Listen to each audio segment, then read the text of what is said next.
राम को बुला लाइए। जो आज्ञा महारानी। इधर इधर इधर छोटे इधर।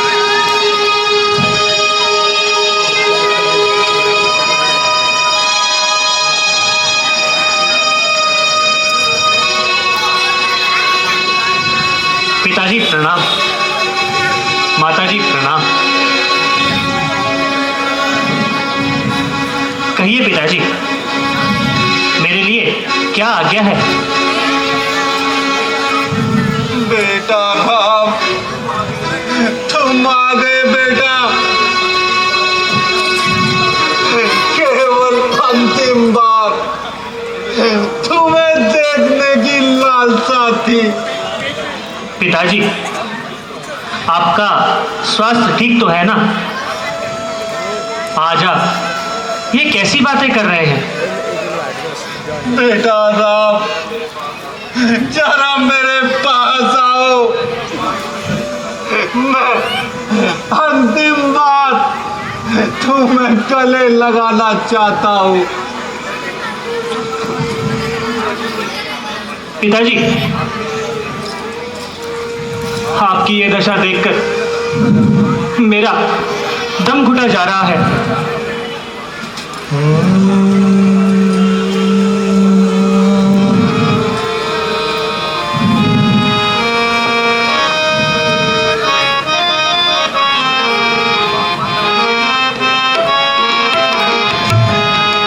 पिताजी कैसे व्याकुल है, मुझे माता बता दीजो।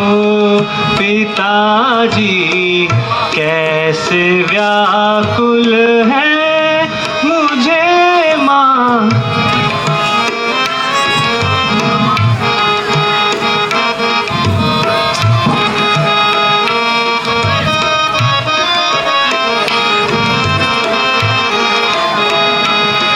हुआ अपराध जो मुझसे, क्षमा माता करा दीजो।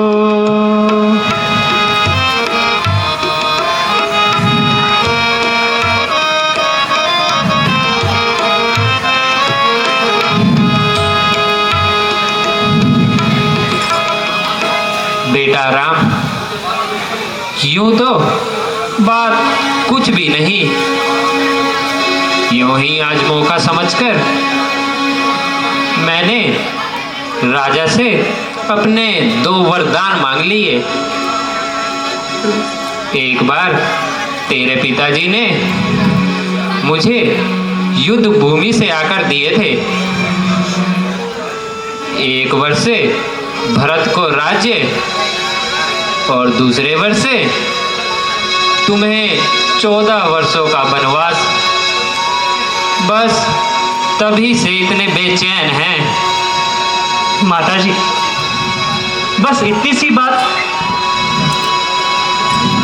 पिताजी का दुखी होना उचित नहीं है। यह तो एक साधारण सी बात है।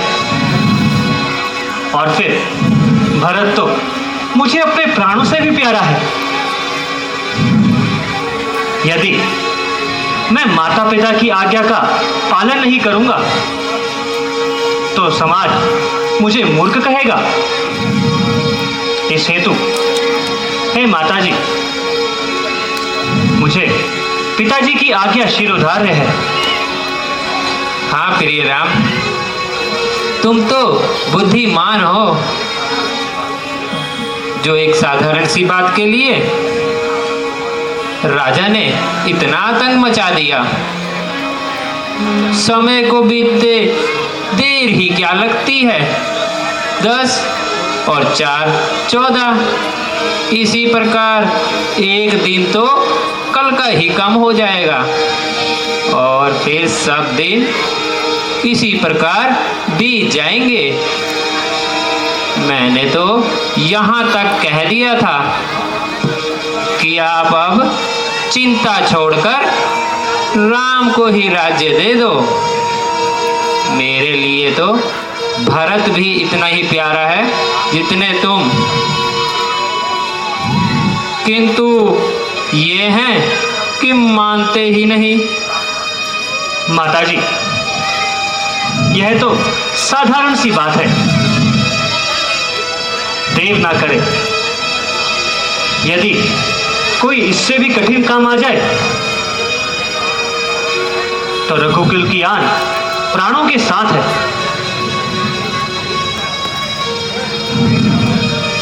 बेटा, बेटा, आओ, मुझे गले लगा लो। अब मेरा अंतिम समय आने वाला है। माताजी, अब आप मुझे आज्ञा दीजिए। मुझे जाकर वन जाने की तैयारी करनी है। हाँ हाँ बेटा, विलंब उचित नहीं।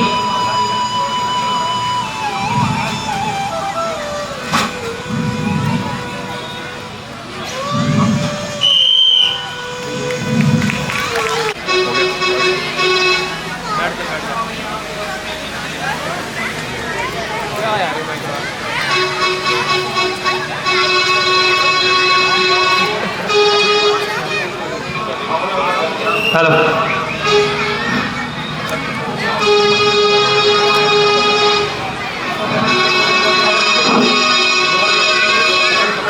महाराज प्रणाम।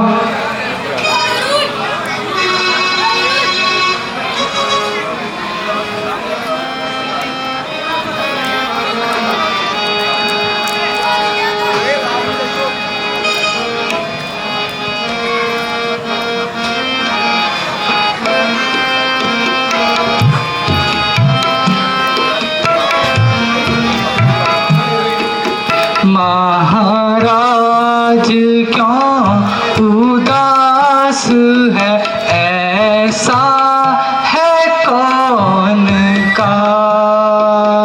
महाराज क्यों उदास है, ऐसा है कौन का। विप्रन ने साध रखा था राज्याभिषेक आज।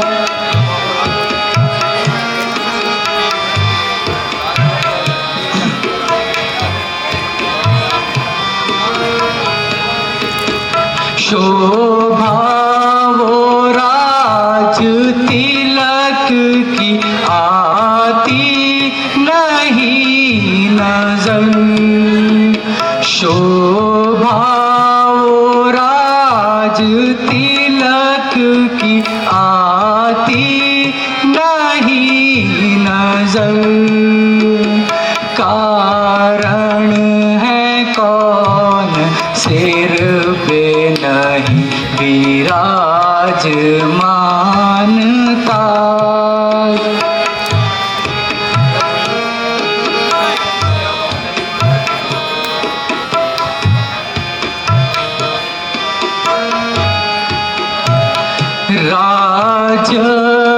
राज्याभिषेक का नहीं दिखे है कोई चिन्ह।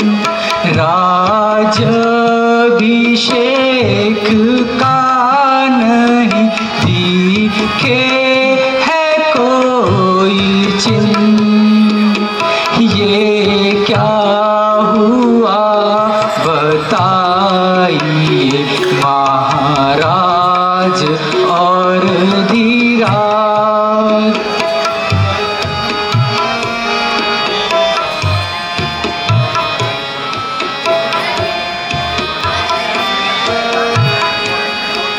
सुनिए परम पुनीत पिताजी ने सिया। सुनिए परम पुनीत पिताजी ने सिया। दंडक विपन को दे दिया।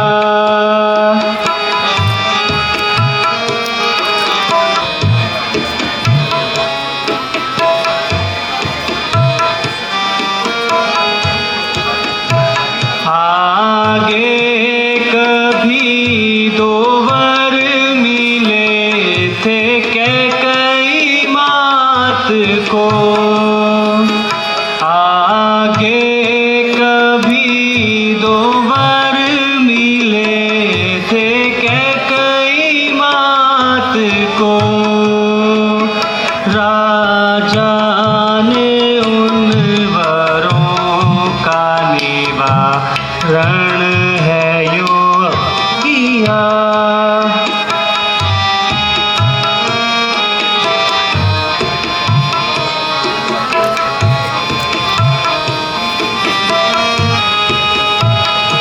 चौदह वर्ष के वास्ते जंगल में मैं रहूं, 14 वर्ष के वास्ते जंगल में मैं रहूं, और राज काज सारा भाई भरत को दे दिया।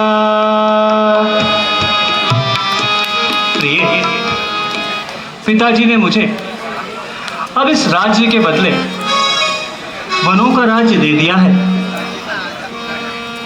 इस राज्य का उत्तराधिकारी अब भाई भरत होगा। प्राणनाथ, आप पिताजी की आज्ञा का पालन सहर्ष कीजिए, किंतु दासी को भी साथ चलने की आज्ञा दीजिए। सीए, तुम वनों के कष्ट सहने योग्य नहीं हो। इस हेतु मेरे साथ ना चलकर सास ससुर की सेवा करना, सेवा से बढ़कर संसार में अन्य कोई धर्म नहीं। प्राणनाथ, मेरे सारे सुख दुख तो आप ही के साथ हैं। आपके बिना मुझे स्वप्न में भी सुख नहीं।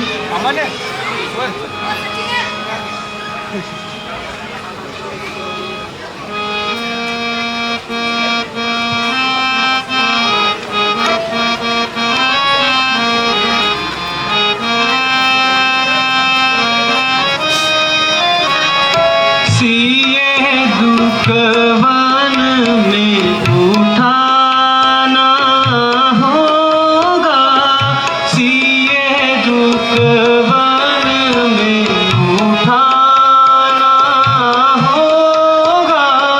प्रभु मोहे संग ले जाना होगा, प्रभु मोहे संग ले जाना होगा।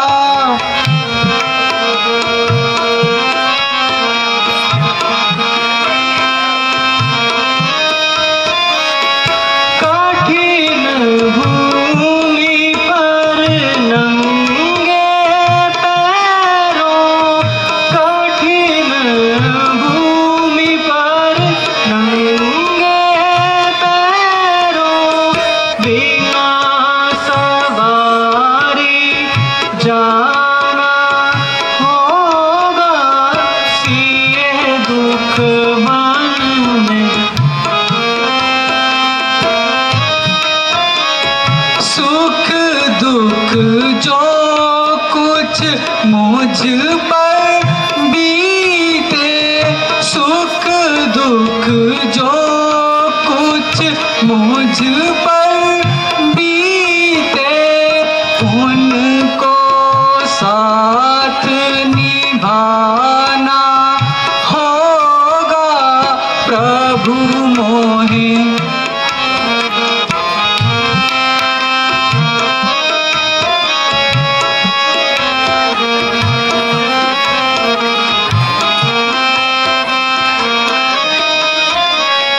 वृक्ष तले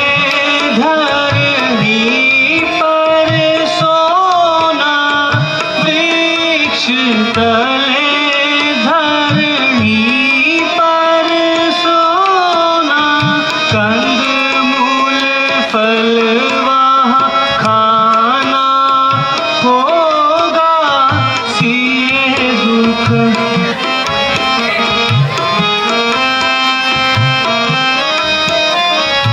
कंद मूल फल मिले यारा हूँ भूखी, कंद मूल फल मिले यारा हूँ भूखी, जो कुछ मिले वो खाना होगा, प्रभु मोहे संग ले जाना होगा।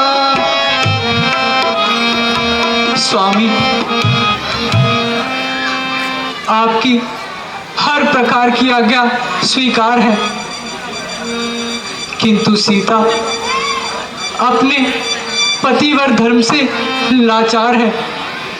प्रिय, भला बताओ, तुम वन किस लिए जाना चाहती हो? और आप किस लिए जाना चाहते हैं? मुझे तो मेरे पिताजी की आज्ञा है। तो मुझे भी मेरी माताजी की आज्ञा है। तुम्हारी माताजी की क्या आज्ञा है? और आपके पिताजी की क्या आज्ञा है? मेरे पिताजी की यह आज्ञा है कि मैं 14 वर्षों तक वनों में रहूं। तो मुझे भी मेरी माताजी की आज्ञा है कि जहाँ तेरे पति रहे वहीं तू भी रहना।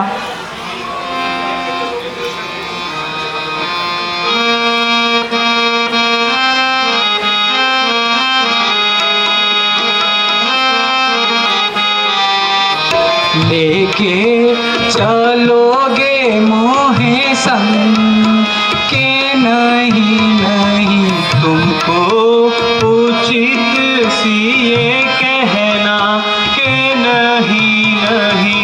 लेके चलोगे मोहे संग के नहीं नहीं, तुमको उचित सिए कहना के नहीं नहीं। तुम बिन सीता प्राण तजेगी, तुम बिन सीता प्राण तजेगी, होगी गवारा यह बात के नहीं नहीं। लेके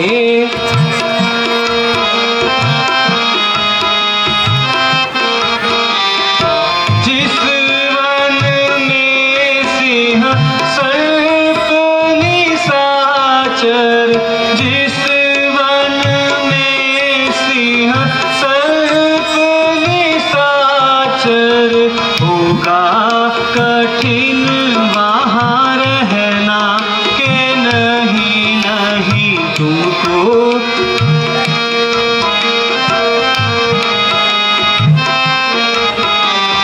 संग में रह कर सुख दूंगी प्रभु जी, संग में रह कर सुख दूंगी प्रभु जी, सेवा करूंगी दिन रात के नहीं नहीं। लेके चलोगे मोहे संग के नहीं नहीं। प्राणनाथ, आपकी हर प्रकार की आज्ञा मुझे शिरोधार्य है,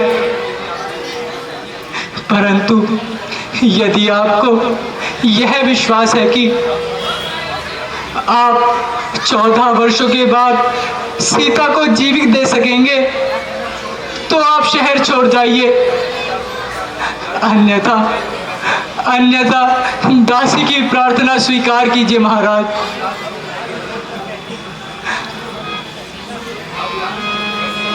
अब लाज छोड़कर कहती हूँ, चरणों के साथ चलूंगी मैं। यदि आप विभूति रमाएंगे तो स्वामी भस्म मलूंगी मैं। जब जीव आत्मा चल देती है तो देह में रहती जान कहाँ। कुछ ऐसे ही समझिए प्राणनाथ, जब नाथ नहीं तो प्राण कहाँ। अच्छा प्रिय, अब मुझे पूर्ण विश्वास हो गया है कि तुम अपनी हट से नहीं टलोगी। यदि तुम्हारी यही इच्छा है तो चलो माताओं से आशीर्वाद ले लें और वन जाने की आज्ञा मांगे।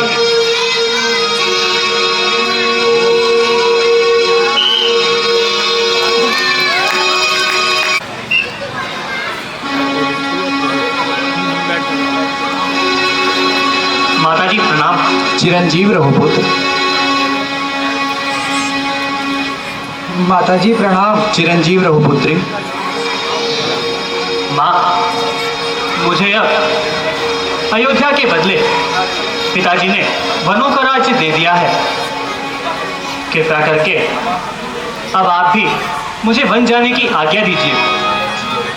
छी बेटा, यह कैसे अपशब्द मुंह से निकाल रहे हो? कैसा वन और किस कारण वन? नहीं मातेश्वरी, मैं जो कुछ भी कह रहा हूं वह सत्य ही है। बेटा, तूने कौन सा अपराध किया जो राजा ने वन में रहने का दंड दिया है? माँ, कभी कैकेयी माता ने पिताजी से 2 वर प्राप्त किए थे। वही दोनों वर आज पिताजी से पूर्ण करने को कहा। एक वर से मुझे 14 वर्षों के लिए वनवास और दूसरे वर्ष से भाई भरत को अयोध्या का राज। और यह दोनों वर पिताजी ने स्वीकार कर लिए हैं माँ।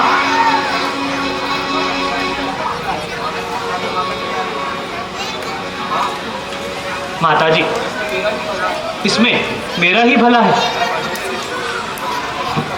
मैं वनों में ऋषि मुनियों के दर्शन करूंगा और उनके उपदेशों से जीवन सार्थक करूंगा। इसलिए अब आप भी हमें आशीर्वाद दीजिए।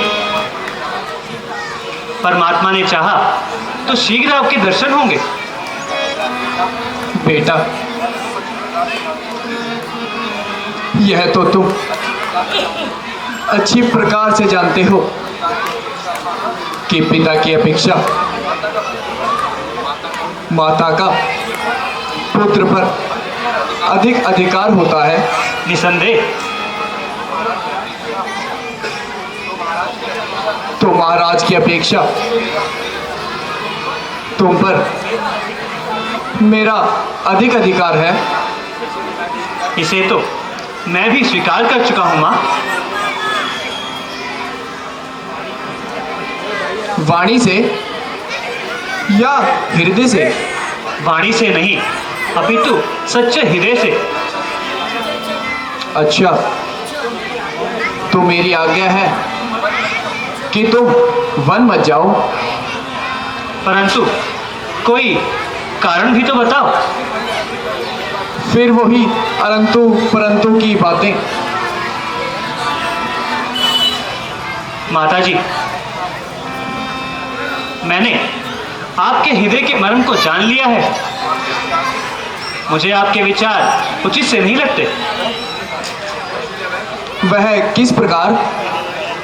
वह इस प्रकार की, पिताजी आपके और मेरे, हम दोनों के स्वामी हैं। उनकी आज्ञा का पालन करना हम सबका धर्म है। धर्मशास्त्रों के अनुसार पति के विरुद्ध आपको आज्ञा देने का कोई अधिकार नहीं। इसलिए मैं आपकी इस आज्ञा को पालन करने में असमर्थ हूं मां। माताजी, मुझे भी आज्ञा दीजिए। मैं भी स्वामी के साथ वन जाऊंगी। जहां मेरे स्वामी रहेंगे वही स्थान मेरे लिए स्वर्ग है। इसलिए मुझे आशीर्वाद देकर पति के साथ जाने की आज्ञा दीजिए।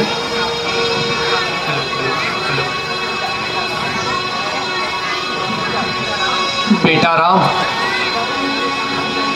तो सीता भी तुम्हारे साथ वन जाने की इच्छा प्रकट कर रही है। कहो, तुम्हारी क्या इच्छा है? माता जी, मैंने इसे बहुत समझाया, लेकिन यह नहीं मानती।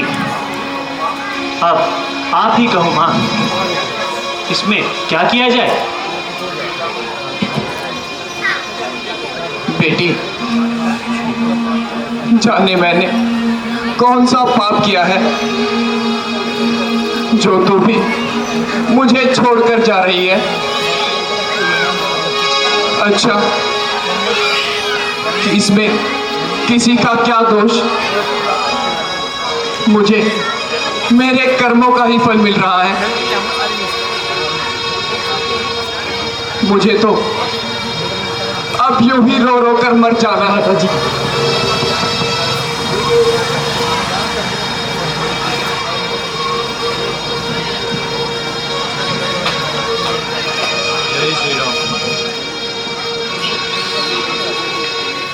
भैया, भैया, भैया, भैया, यह मैं क्या सुन रहा हूं कि कैकेयी के कहने पर महाराज ने आपको वन जाने की आज्ञा दे डाली। लक्ष्मण, क्या तुम अपनी मर्यादा भूल गए हो, जो कि माता को माता के नाम से पुकार रहे हो? आप बुलाइए उसे भैया। मैं उस दुष्टा को कभी माता कहकर नहीं बुलाऊंगा। लक्ष्मण, और अपने जीते जी यह अन्याय भी कभी नहीं होने दूंगा भैया। भैया, आप निश्चिंत रहिए, मैं अकेला महाराज और उस भरत की सेना का सामना कर सकता हूं। चुप हो जाओ लक्ष्मण। महाराज ने क्या समझा कि राम मेरा कहा कभी नहीं टालेगा और वन जाने को तैयार हो जाएगा? पर वो शायद भूल गए कि राम तक कोई भी विपदा आए तो उसे पहले लक्ष्मण से बैर लेना होगा। चुप हो जाओ लक्ष्मण। तुम बिना सोच विचार के मुख से अपशब्द कह रहे हो। भैया, हमेशा आपने ही तो सिखाया है कि अन्याय सहना क्षत्रिय धर्म के विरुद्ध है, और जो भाई अपने बड़े भाई के सम्मान की रक्षा न कर सके, ऐसे भाई का इस संसार में जीवित रहना अधर्म है। भैया, भैया, आप केवल मुझे आज्ञा दे, मैं महाराज और भरत को अपने इस धनुष और बाण से अच्छे से समझा दूंगा। महाराज भरत और स्वयं माता कैकेयी आकर आपका राज्याभिषेक करेंगे। भैया, आप केवल आज्ञा दे। शाबाश लक्ष्मण, शाबाश। कितने सुंदर दृश्य की कल्पना करी है तुमने। आज जो तुमने अपनी वीरता का परिचय मुझे दिया है, मैं अचंभित हूं। जो दृश्य तुम अपनी कल्पना में मुझे दिखा रहे हो कि माता पिता हाथ जोड़े सम्मुख खड़े रहें और पुत्र सिंहासन पर बैठे, कितने सुंदर दृश्य की कल्पना करी है तुमने। इस दृश्य को देखने के लिए स्वर्गलोक से देवतागण भी आएंगे। तो भैया, तो हम कर भी क्या सकते हैं, जब पिता ही अपने धर्म और अपने कर्तव्य से मुख मोड़ ले और एक तुच्छ स्त्री के लिए। चुप हो जाओ लक्ष्मण, चुप हो। तुम्हारे इतने नीच विचार सुनकर आज दुख हो रहा है। मुझे गर्व होता था कि तुम मेरे अनुज हो, पर आज तुमने मेरा ये भ्रम भी तोड़ दिया। लक्ष्मण, आज के बाद मुझे कभी अपना मुख मत दिखाना। भैया भैया, यह आप क्या कह रहे हैं? भैया, मैं आपके बिना एक पल भी जीवित नहीं रह सकता। भैया, यदि आप पर कोई अन्याय हो तो क्या लक्ष्मण चुपचाप बैठकर यूं ही बस देखता रहे? नहीं भैया, नहीं, यह कदापि नहीं हो सकता। अन्याय? मेरे साथ कैसा अन्याय? लक्ष्मण, जो तुम कह रहे हो या कहना चाहते हो वह है अन्याय।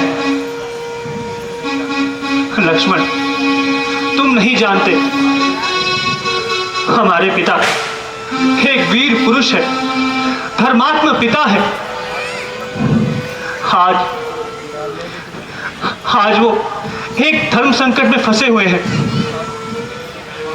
हम चारों को पुत्र होने के नाते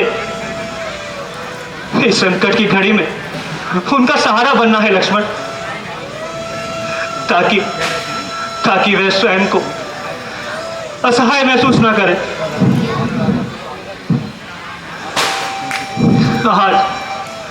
आज राजा के सामने एक और जहां अपना सबसे प्रिय पुत्र है, तो दूसरी ओर राजा का धर्म है लक्ष्मण। क्या तुम चाहते हो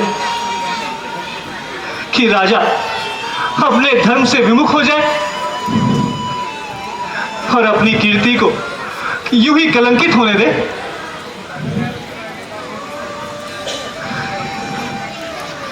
लक्ष्मण, तुम पिता की हालत को क्यों नहीं समझ पा रहे हो भैया? आज जब मैंने उन्हें ऐसे असहाय देखा तो मुझसे उनका यह दुख देखा नहीं गया और अपना दायित्व निभाने में मैंने एक पल की देरी नहीं की। लक्ष्मण, महाराज दशरथ जैसे पिता किस्मत वालों को मिलते हैं भैया। भैया, तो क्या माता कैकेयी का यह अन्याय हमें ऐसे ही सहना होगा? माता कैकेयी ने कोई अन्याय नहीं किया लक्ष्मण, ये तो होनी का काल चक्र है। होनी ही माता कैकेयी से यह सब करवा रही है। अतः हमें इस विपत्ति को देव आज्ञा समझते हुए इसको स्वीकार करना चाहिए। भैया, यदि यह होनी है तो लक्ष्मण इस होनी के काल चक्र का सामना वीरता से करना चाहता है। ऐसी विकट परिस्थिति में ही वीरता की पहचान होती है भैया। और ऐसी विकट परिस्थितियों में ही धर्म और कर्तव्य की भी पहचान होती है लक्ष्मण। लक्ष्मण, बड़ा भाई होने के नाते मैं तुम्हें ये आज्ञा देता हूं, अब अपना ये क्रोध समाप्त करो और मेरे वन जाने की तैयारी करो। मेरे वन जाने के पश्चात भाई भरत की राजपाट में सेवा करना। मेरे जाने के पश्चात? भैया, इसका क्या तात्पर्य है? भैया, क्या मैं आपके साथ नहीं जा रहा? भैया, जहां शरीर होता है वहीं उसके प्राण भी होते हैं भैया। अतः मैं आपके साथ जरूर जाऊंगा भैया। मुझे मुझे इस पूरे ब्रह्मांड की ताकत भी मेरे कर्तव्य पथ पर चलने से नहीं रोक सकती भैया। परंतु लक्ष्मण, नहीं भैया नहीं, अब मुझे आपकी ऐसी कोई भी बात नहीं सुननी जो मुझे आपकी आज्ञा मानने पर विवश कर दे। भैया मुझे आपके साथ जाना ही होगा भैया। भैया आप जानते हैं लक्ष्मण आपके बिना एक पल भी जीवित नहीं रह सकता भैया। भैया मुझे मेरे अपशब्दों के लिए क्षमा कीजिए भैया, परंतु अपने साथ आने से मत रोकिए भैया, अपने साथ आने से मत रोकिए भैया। नहीं लक्ष्मण, उठो उठो लक्ष्मण, मैं तुम्हें अपने साथ नहीं ले जा सकता। लक्ष्मण, तुम समझने की चेष्टा करो भैया। मैं माता सुमित्रा को क्या जवाब दूंगा? माता सुमित्रा क्या कहेंगी?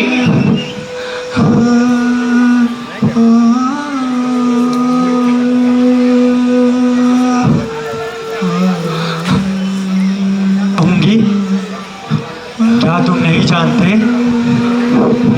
क्या तुम मेरे मन की व्यथा नहीं जानते? मेरे मन में क्या है तुम नहीं जानते क्या? माता जी, मुझे कृपा करके मुझे वन जाने से मत रोकना। मैं भैया को एक पल के लिए भी अकेला नहीं छोड़ सकता भैया। माँ, अपने लक्ष्मण को उसके कर्तव्य पथ पर चलने से मत रोको माँ। मेरे लाल, आज मुझे तुम पर गर्व हो रहा है। मेरा पुत्र है, तू सुमित्रा नंदन है पुत्र। तू राम को कभी अकेला मत छोड़ना। विश्राम के पश्चात तू पहरा देना। राम के भोजन के पश्चात यदि कुछ शेष रह जाए तो भोजन अवश्य कर लेना। राम के चरणों में अपना ये जीवन समर्पित कर देना। माँ, मैं आपको वचन देता हूं कि लक्ष्मण कभी भी अपनी माता का सर नहीं झुकने देगा। माँ,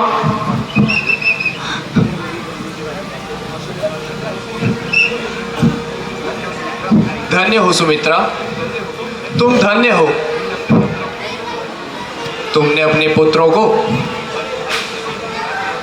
बड़ी भाई की सेवा का जो धर्म सिखाया है और अपना जो ये विशाल हृदय दिखाया है, वह संसार में कोई माता नहीं कर सकती।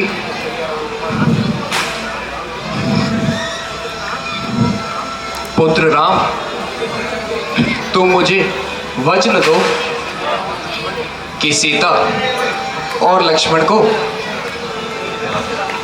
सब कुशल अपने साथ अयोध्या लेकर आओगे। माता जी, मैं आपको तथा समस्त अयोध्या वासियों को यह वचन देता हूं कि 14 वर्षों तक मैं अपने कर्तव्य का पालन करूंगा और अपने पिताजी के वचनों का पालन करूंगा। सीता और लक्ष्मण को अपने साथ सकुशल अयोध्या वापस लेकर आऊंगा।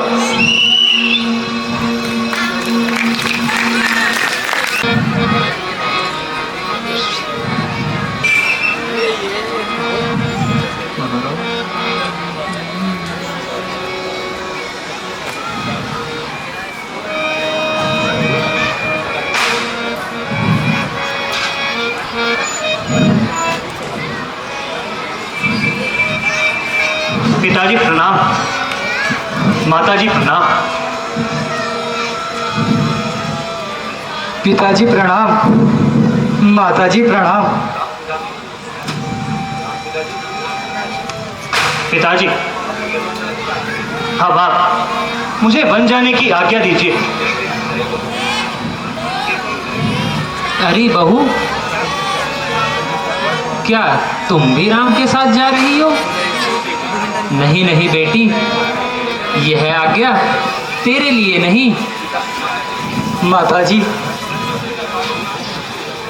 मैं अपने पति का साथ छोड़ नहीं सकती। कृपा करके मुझे भी इनके साथ जाने की आज्ञा दीजिए। और बेटा लक्ष्मण, क्या तुम भी वन जा रहे हो? हाँ माताजी, हम तीनों ही जा रहे हैं। अब कृपया करके आप हमको शीघ्र जाने की आज्ञा दीजिए। अच्छा बेटा, जाओ, किंतु ये कीमती वस्त्र अब तुम्हें शोभा नहीं देते। इन्हें उतारकर गिरवे वस्त्र धारण कर बन जाना। जो आज्ञा माताजी, आपका कहना भी उचित है। यदि कोई और आज्ञा शेष रह गई हो तो वह भी बता दीजिए माताजी।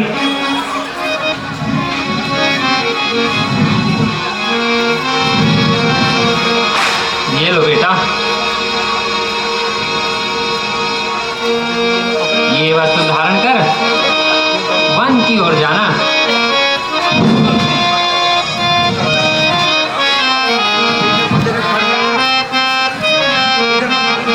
पिताजी, अब आप विलंब ना कीजिए।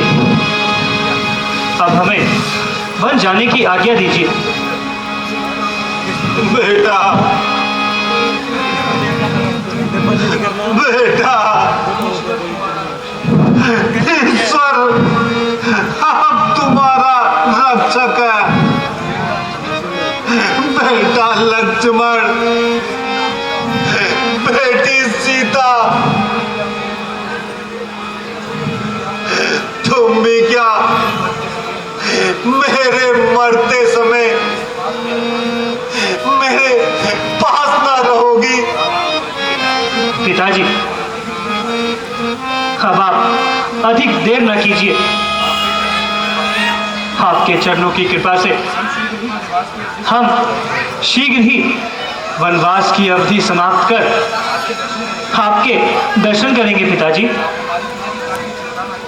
आप हमारी किसी भी प्रकार की चिंता ना करें। लक्ष्मण, चलो अब यह वस्त्र उतारकर गिरवे वस्त्र धारण करते हैं।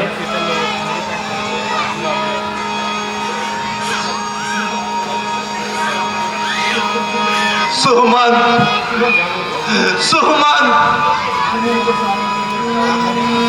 सुमन,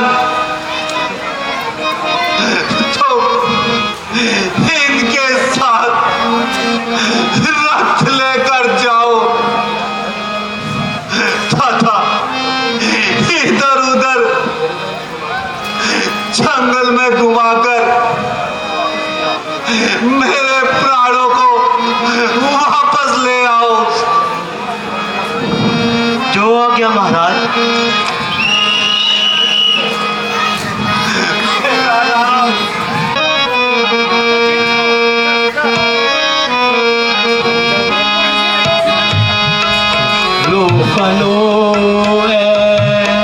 अयोध्या के लोगों, मुबारक गए हम बन जा रहे हैं, खुशी से रहो है अयोध्या के लोगों, मुबारक तुम्हें हम बनी जा रहे हैं।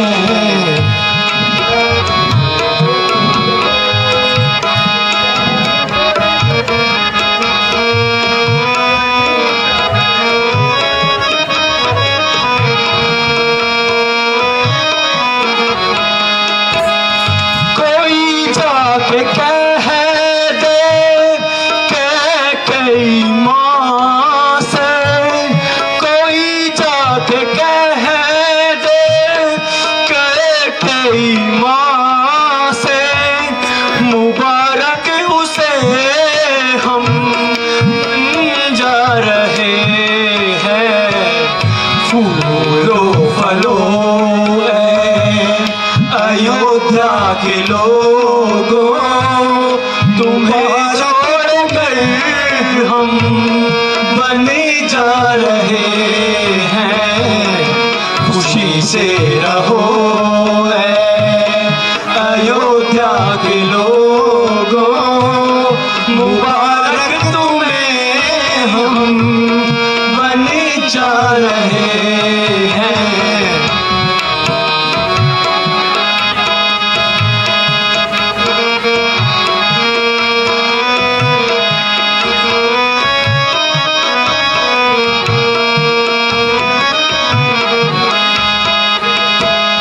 मुबारक भरत को अयोध्या की गद्दी, मुबारक भरत को अयोध्या की गद्दी, उसे छोड़कर हम बन जा रहे हैं फूलों फलों अयोध्या के लोगों, तुम्हें छोड़कर हम बने जा रहे हैं, खुशी से रहो अयोध्या के लोगों, मुबारक तुम्हें हम बने जा रहे हैं।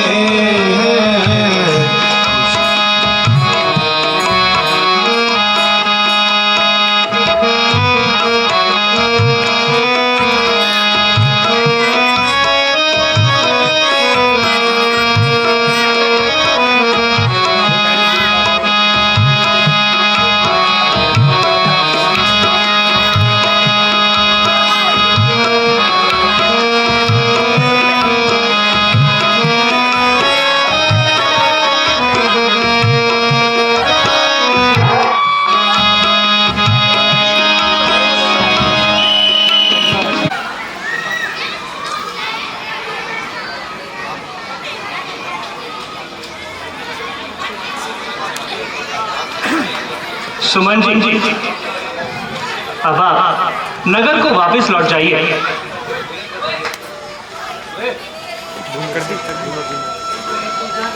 मेरी भी सुन लीजिए।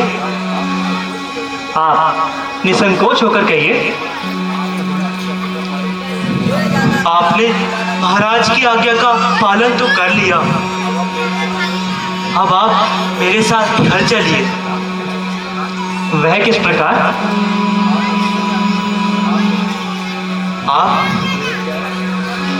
आप उनकी आज्ञा अनुसार जंगल में तो आ गए ना। और 14 वर्षों का समय आप बीच में ये खा गए सुमन जी। यदि 14 वर्ष ना बीते तो क्या हानि है?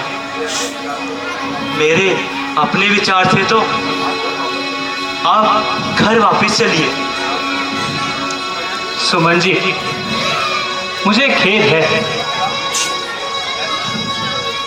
जो कि आपके मुख से ऐसे सब सुन रहे हैं। यदि यह शब्द किसी साधारण व्यक्ति द्वारा किए जाते तो मुझे दुख ना होता। आपके इन शब्दों ने तो मेरे हृदय में उथल पुथल सी कर दी। खैर, मैं आपसे कह चुका हूं, अनेकों कष्ट मिलने पर भी मैं बिना 14 वर्ष समाप्त किए अयोध्या में कदापि कदम नहीं रखूंगा। तो महाराज, मुझे कोई सरल उपाय बताइए। आप प्रसन्नता होकर वापस लौट जाइए। किंतु मुझे तो महाराज की आज्ञा थी आपको वन भ्रमण करा के वापस ले आओ। सुमन जी, आप बुद्धिमान होकर भी धैर्य खो रहे हैं। पिताजी को धैर्य बंधाइए तथा भरत को ननिहाल से बुलाकर उसका राज अभिषेक करवाइए। आपके वापस न जाने पर उन्हें और भी दुख होगा। कृपया करके अब आप शीघ्र चले जाइए, क्योंकि आपको आज हमारे साथ वनों में चलते चलते एक सप्ताह बीत गया है। हमारी ओर से पिताजी तथा माताजी को प्रणाम कहना। आप मेरे ऊपर कृपा करके घर चलिए युवराज। आपके बिना हम सभी मर जाएंगे। सुमन जी, मैं आपको अपना निश्चय पहले ही बता चुका हूं। अब आप 14 वर्षों तक धैर्य के साथ रहकर भरत की राजनीति में सहायता करना। 14 वर्षों बाद हम आपको फिर से मिलेंगे। जाइए सुमन जी, अब आप अधिक विलंब ना कीजिए। मैं जाने को जाता हूं, पर पापी पाँव नहीं चलते। रघुवर, तुम बिन कैसे जाओ? राजा की आज्ञा बिना पाए।